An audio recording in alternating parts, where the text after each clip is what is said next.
Hei, mä oon Ursula Lunar Dakini ja halusin käydä nyt läpi helmikuun 2025 astrologiaa korttien avulla. Ja jos me mennään katsomaan sitten näitä kortteja tässä, ja mä käytän siis sekä astrologiaa että kortteja niin kuin tämmöisenä intuitiivisena työkaluna sitten samalla. Okei, eli aloitetaan nyt sitten Oinaasta. Ja Oinaalla on ollut aika pitkä prosessi. Se on jännä, kun sieltä tulee tällainen hyvin plutomainen kortti, eli regeneration, eli tämmöinen transformaatio, niin kuin kortti tulee täältä ylösalasin Oinaalle. Ja se kertoo juuri siitä, että Saturnus ja Neptunus on olleet täällä Oinaksen 12 huoneessa. Neptunus, eli 12 huone on asioita, joita meidän on itse vaikea nähdä. Tämä on tämmöisiä joko alitajuntaisia asioita tai sitten asioita, jotka ovat meiltä piilossa. Että siinä on sekä psykologinen että konkreettinen symbolismi mukana. Niin Neptunus on pitänyt ikään kuin sitä Oinaksen, Neptunus puhuu symboloi meidän unelmia, niin se on ollut täällä 12 huoneessa. Ihan kuin tämä Oinaan unelma olisi ollut täällä ihan kuin muhimassa alitajunnassa viimeiset 14 vuotta. Ja sitten viimeiset 2 vuotta on myöskin Saturnus ollut siellä 12 huoneessa ja niin kuin alkanut kehittää sitä unelmaa niin kuin ihan oikealla lailla, tai siis sillä lailla tekemään siitä konkreettisen. Koska Neptunus, pelkkä Neptunus, niin saattaa jäädä joskus vain sille unelman tasolle, mutta Saturnuksen kanssa Saturnus tekee siitä unelmasta totta.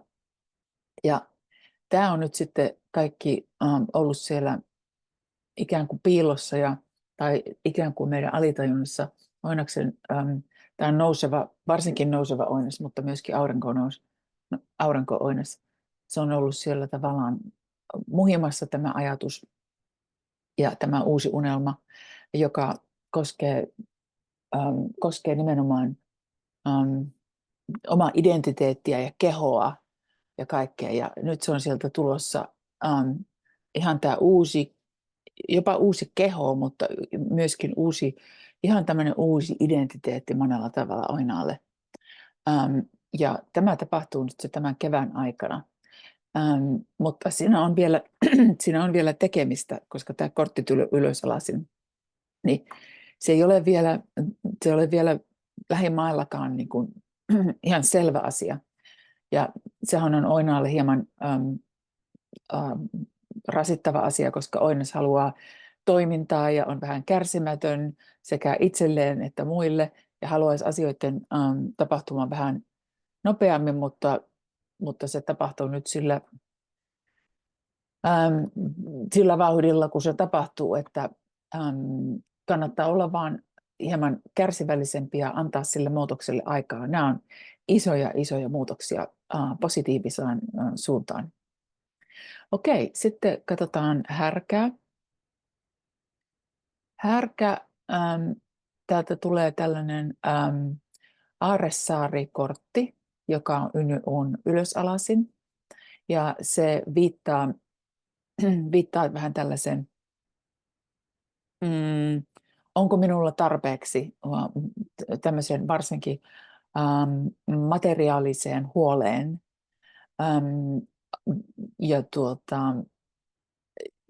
Ja härkää Härkä ei ole sinänsä materialistinen, mutta mukavuudenhaluinen kylläkin. Niin härällä on vähän, äm, on nyt selvästi näyttää olevan huoli materiaalisesta hyvinvoinnista ja unelmista yleisestikin ottaen. Mutta toisaalta jos katsomme, mutta tässä on hyvä uutinen se, että härällä on ollut Jupiter täällä raahuoneessa itse asiassa koko vuoden, tai siis kesästä lähtien, mutta Jupiter on ollut viimeiset 4 kuukautta on perääntynyt, eikä ole pystynyt auttamaan läheskään sillä tavalla kuin olisi pystynyt. Ja nyt Jupiter kääntyy suoraan 4. päivä helmikuuta ja pystyy paljon enemmän auttamaan härkää raha-asioissa. Eli tämä on hyvä uutinen härälle. Ja mennään sitten kaksosiin. Niin, ja härän kannattaa myöskin miettiä, että onko tämä ihan todellinen tämä tämmöiset rahalliset huolet, vai onko ne vain silloin, kun vertaa muihin, koska aina löytyy muita ihmisiä, joilla menee paremmin, ja aina löytyy toisia ihmisiä, joilla menee huonommin. Niin kannattaa miettiä, onko tämä vaan ikään kuin tämmöinen ajattelutapa, koska tästä ei niin, tämä symbolismi tässä ei sanoo vähän, että enemmänkin, että se on enemmänkin tämä ajattelutapa kuin että tässä olisi oikeasti mikään raha-asioissa mikään varsinainen oikea ongelma. Se on enemmänkin se ajattelutapa, mikä on ongelma. Mutta niin kuin sanottu, niin nyt pitäisi raha-asiat hyvinkin alkaa rullaamaan varsinkin nousevalle härälle. No sitten kaksonen, ja vilkaisen aina tässä samalla iPadista tätä astrologiakarttaa eri merkeille samanaikaisesti. Sitä mä tässä vilkuilen sitä aina välillä. Eli kaksonen saa tämän co-create-kortin, eli tämmöisen, että me aina me ihmisenä unohdetaan, että me luodaan ja manifestoidaan yhdessä tuon yläkerran kanssa, mikä sitten suhteesi onkaan tuonne yläkertaan, mutta yksin me ei elämäämme luoda, vaan yhteistyössä maailmankaikkeuden kanssa. Ja kaksosilla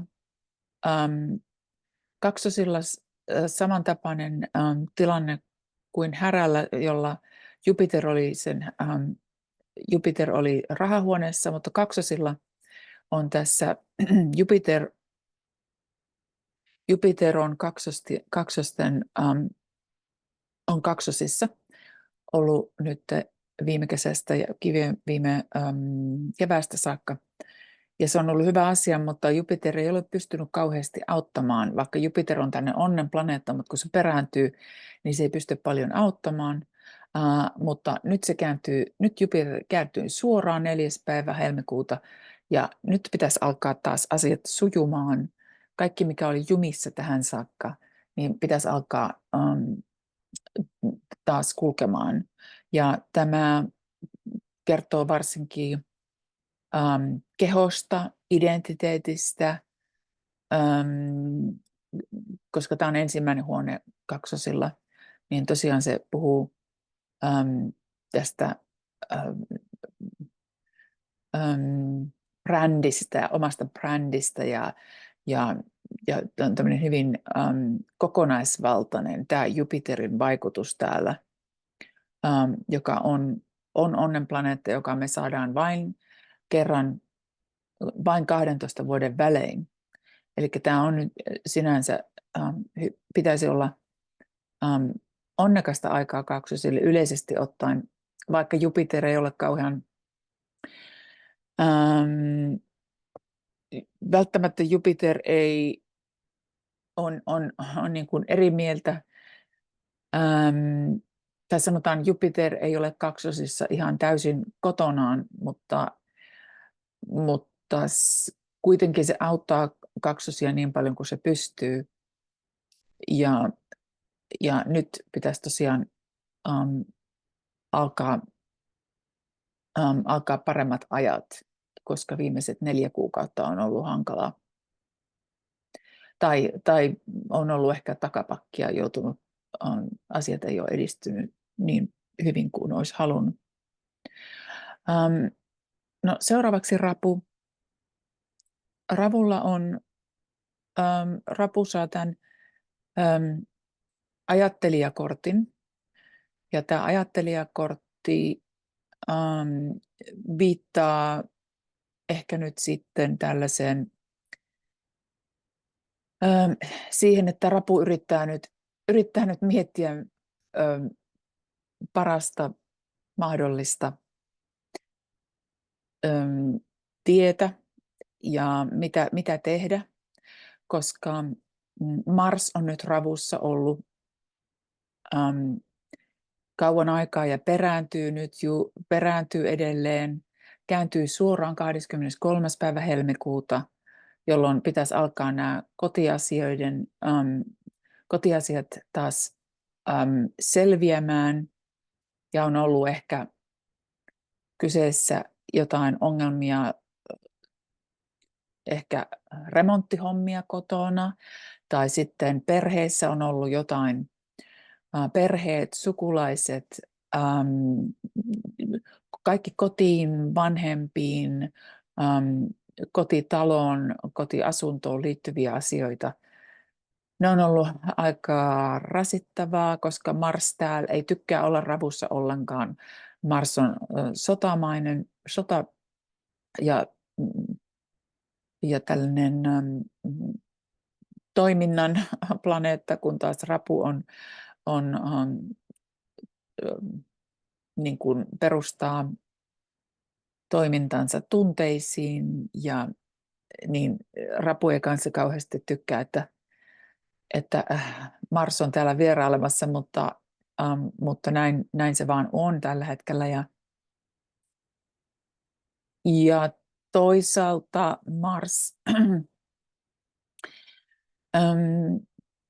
Mars pakottaa ravun sitten tekemään tämmöisiä, opettelemaan tekemään päätöksiä myöskin, ei pelkästään tunne-elämän perusteella,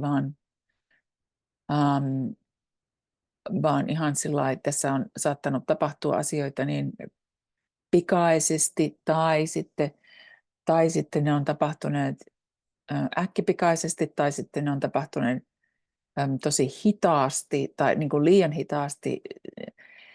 Silloinkin sitä rupeaa epäröimään, jos asiat tapahtuu liian hitaasti tai liian nopeasti. Niin sen takia ravusta tuntuu, että nyt tarvii aikaa prosessoida tätä asiaa. Että sen mä tulkitsen tämän ajattelijakortin,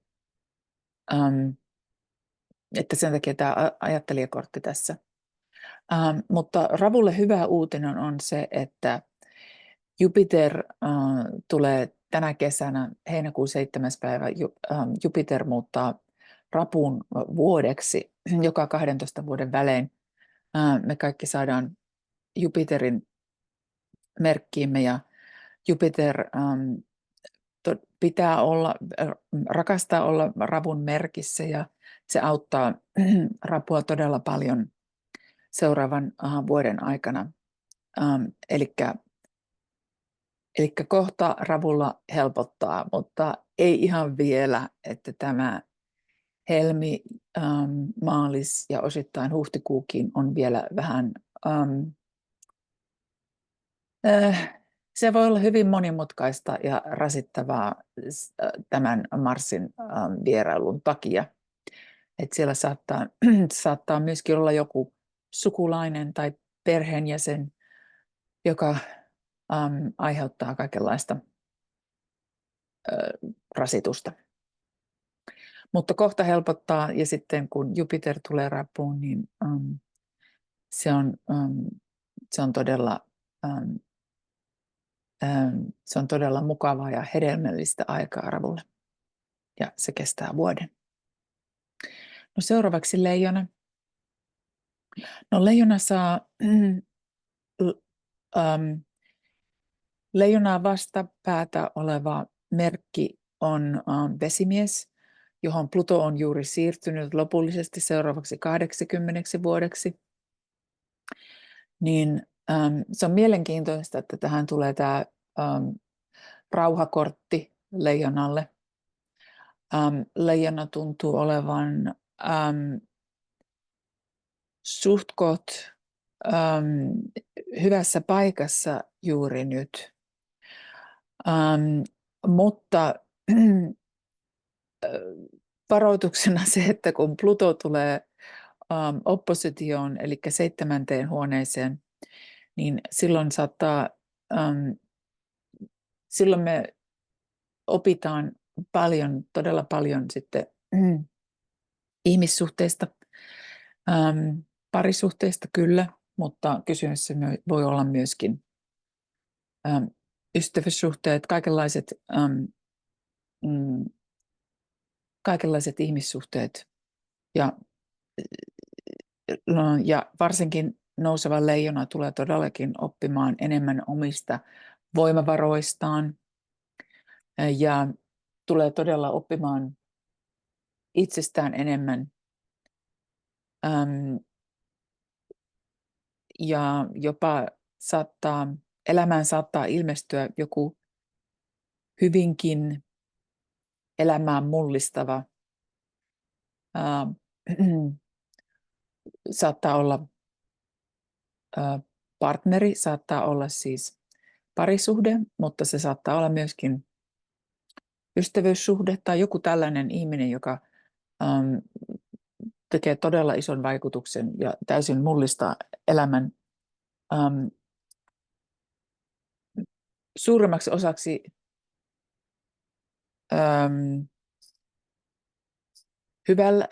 niin kuin se on hyvä asia, mutta toisaalta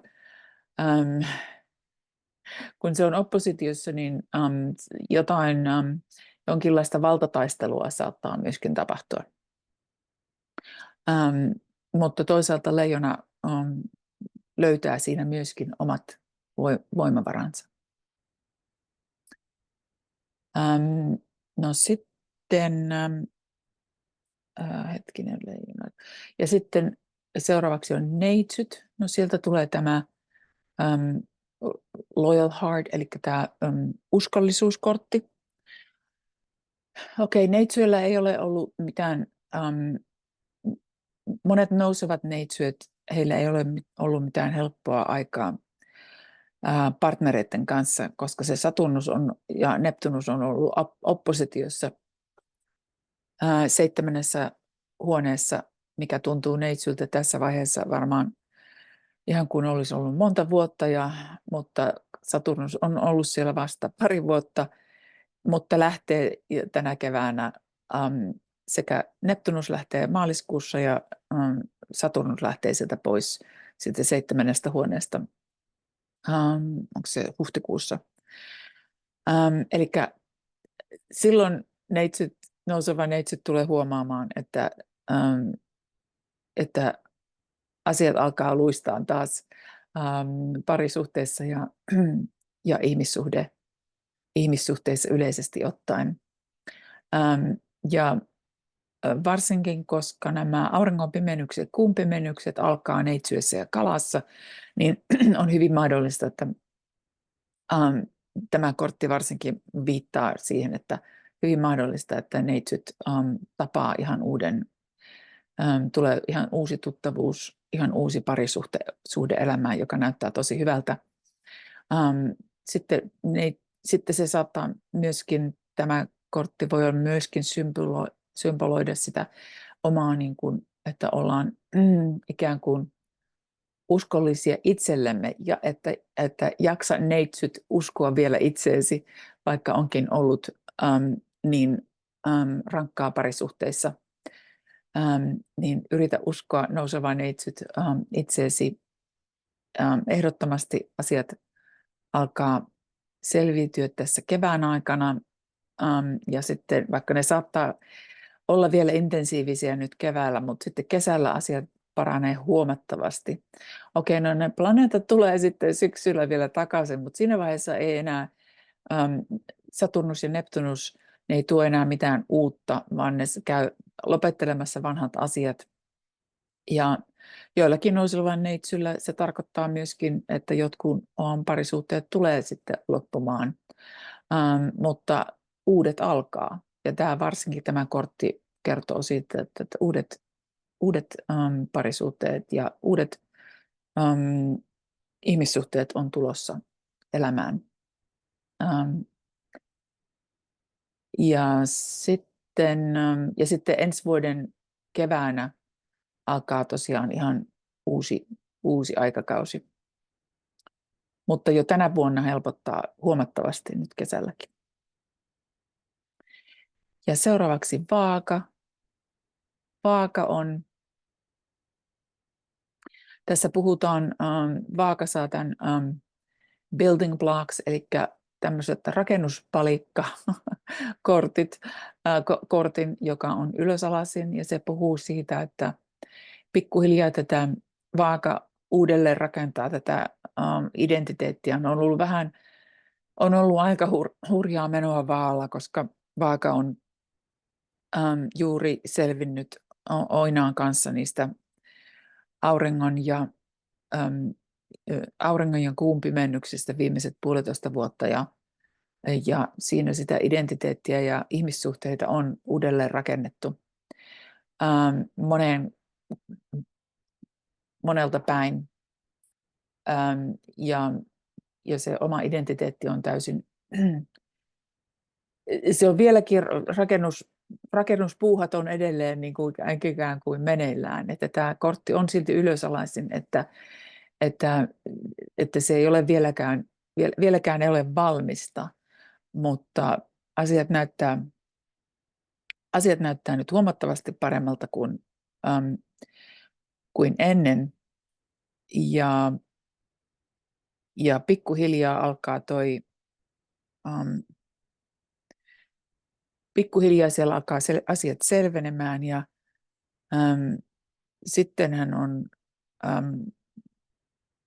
varsinkin kesällä niin rupeaa ihan, Vaalla pitäisi tulla tosi kiva kesä.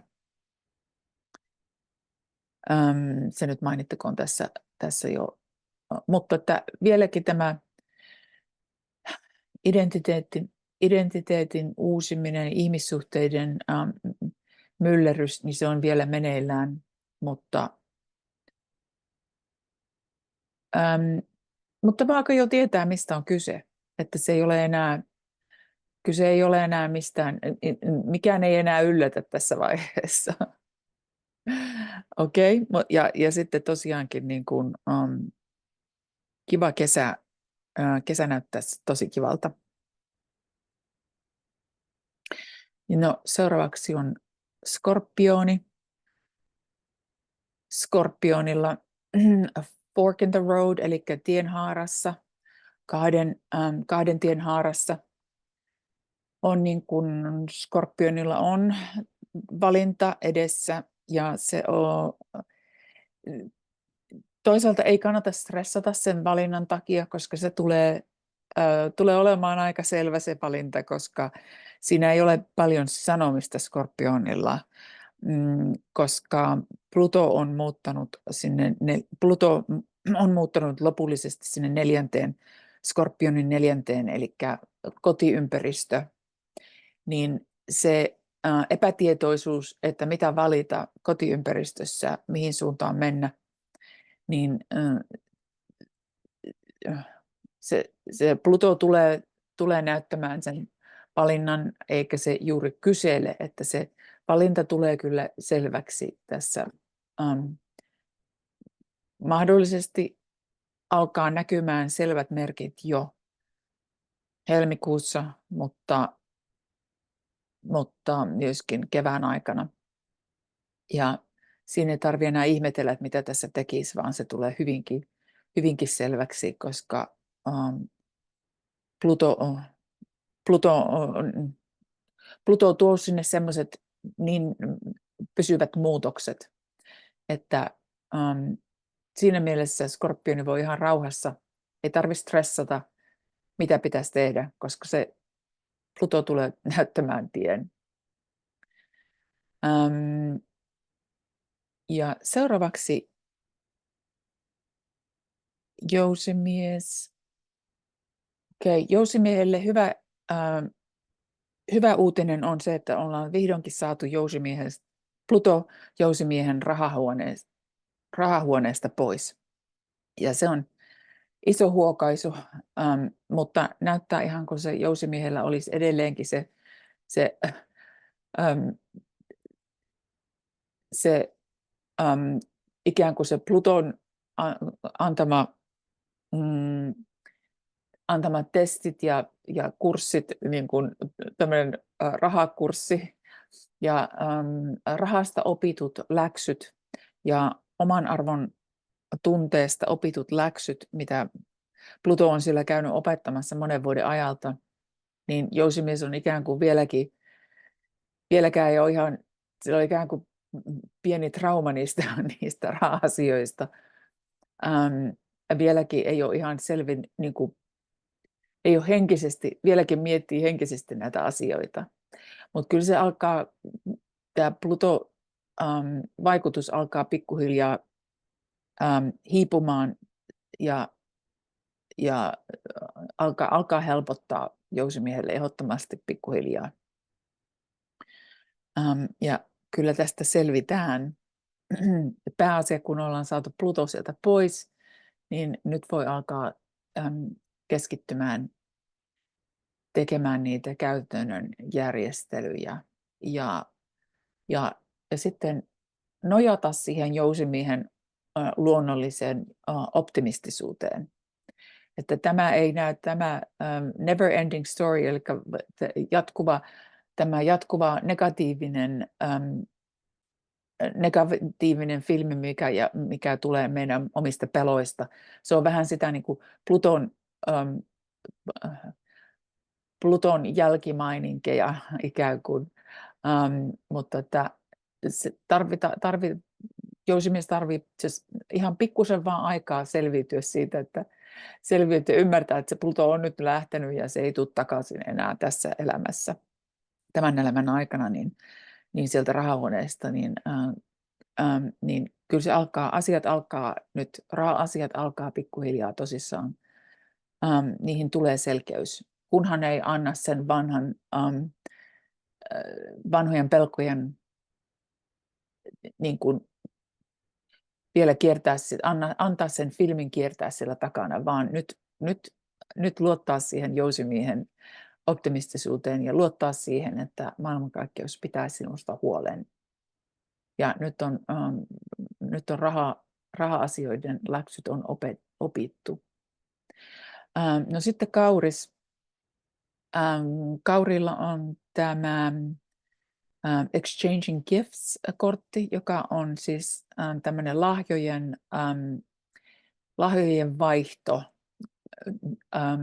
vaihtokortti, eli tarkoittaa sitä, että tämä kortti ylösalaisin tarkoittaa sitä, että Kauris on nyt ehkä antaa enemmän kuin saa takaisin. Eli onko tässä nyt, oletko nyt ajatellut, että esimerkiksi kuinka paljon annat omaa aikaasi jollekin ihmisille tai työlle tai muulle? Onko ihmiset jatkuvasti tallaamassa varpaille ja ottamassa, niin kuin käyttämässä niin kuin, hyväksi sitä, että sinä annat omaa aikaasi ja niin edelleen. Eli tämä kertoo siitä, että nyt kannattaa vähän asettaa näitä rajoja tiukemmin Kauriin ja pitää huolen siitä, että ei mene ei anna sitä omaa aikaansa ja pyytää sen rahan, minkä ansaitsee omasta työstään ja, ja pitää huolen sitä oman arvon tunteesta, ettei tule sellainen olo, eikä anna sen jatkua,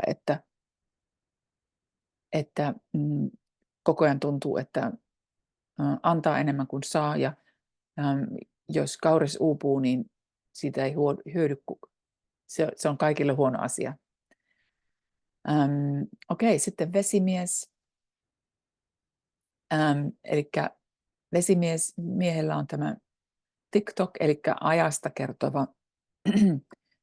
ajasta kertova kortti, mikä on tosi mielenkiintoista, koska Pluto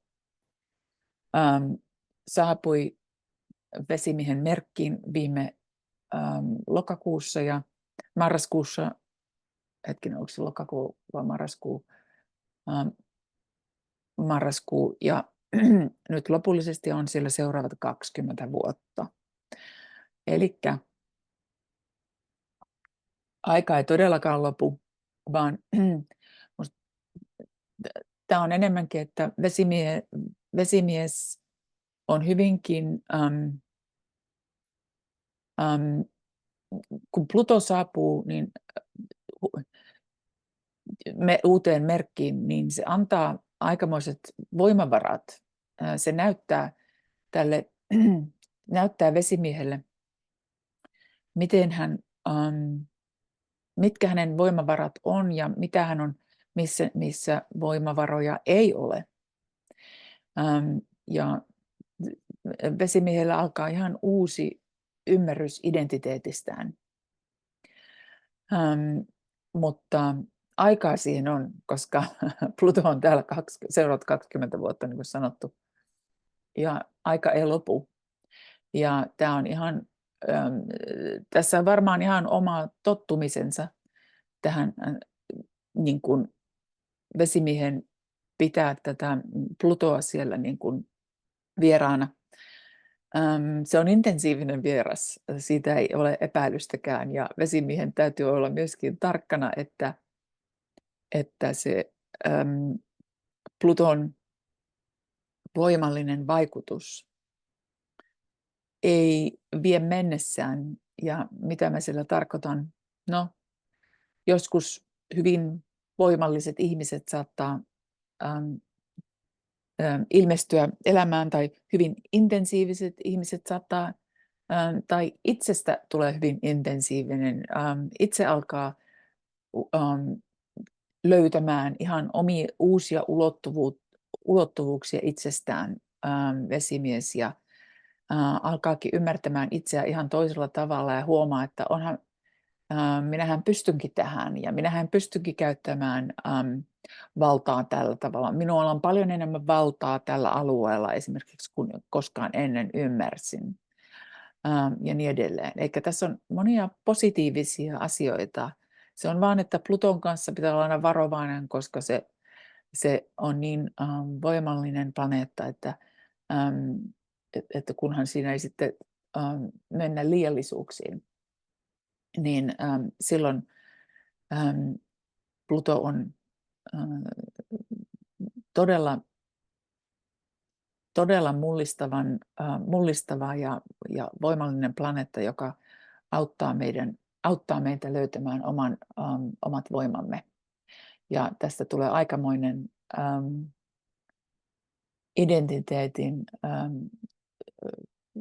aikamoinen identiteettimullistus vesimiehelle,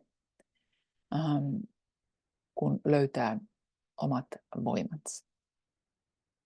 Mutta se vie aikaa, niin kuin sanottu. TikTok, eli tämä kello on tässä, niin se vie aikaa ja sehän on oma totuttelemisensa, että pystyy löytämään sen tasapainon.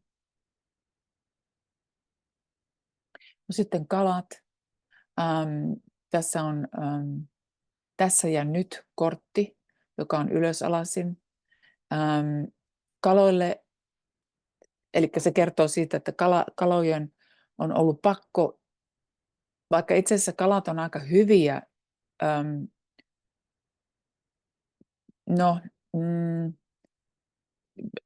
No en tiedä, onko kalat hyviä pysymään nykyhetkessä, mutta sanotaan näin, että kalat ei välttämättä kauheasti kanna huolta tulevaisuudesta yleisesti ottaen. Mutta nyt on ollut melkein pakko on ollut tehdä jonkinlaisia suunnitelmia, tulevaisuuden suunnitelmia. Ei ole ollut mahdollisuutta olla tekemättä, vaan on ollut pakko suunnitella niitä asioita varsinkin muiden ihmisten kanssa. Mutta tuntuu, että viimeiset 4 kuukautta on ollut takapakkia tehnyt koko ajan, vaikka on mitä yrittänyt, niin ei ole, mikään ei oikein lähtenyt kunnolla toimimaan, mutta se on johtunut siitä, että Jupiter on ollut perääntynyt viimeiset 4 kuukautta ja nyt se kääntyy suoraan. Jupiter kääntyy suoraan 4. päivä helmikuuta ja sen jälkeen pitäisi alkaa kalalla paljon helpommat ajat. Asiat pitäisi alkaa toimimaan paljon helpommin, koska Jupiter hallitsee kalojen merkkiä. Ja kun Jupiter pystyy toimimaan niin kuin se haluaa, niin se ehdottomasti on hyvä asia kaloille. Ja tämä on ollut vain vaikeaa, koska Saturnus ja Neptunus on ollut täällä kaloissa, niin ei vain Jupiter ole pystynyt auttamaan, mutta myöskin Saturnus ja Neptunus ovat olleet siellä kalojen merkissä. Mutta ne Saturnus ja Neptunus lähtee sieltä kevään aikana ja kesällä pitäisi tuntua asiat, kesällä viimeistään jo toukokuun lopulla alkaa asiat selvenemään paljon paremmin. Ja sitten vaikka Saturnus ja Neptunus tulee lyhyeksi aikaa takaisin syksyllä, niin siinä vaiheessa ei tule enää mitään uusia yllätyksiä. Eli tällaista nyt sitten tällä kertaa.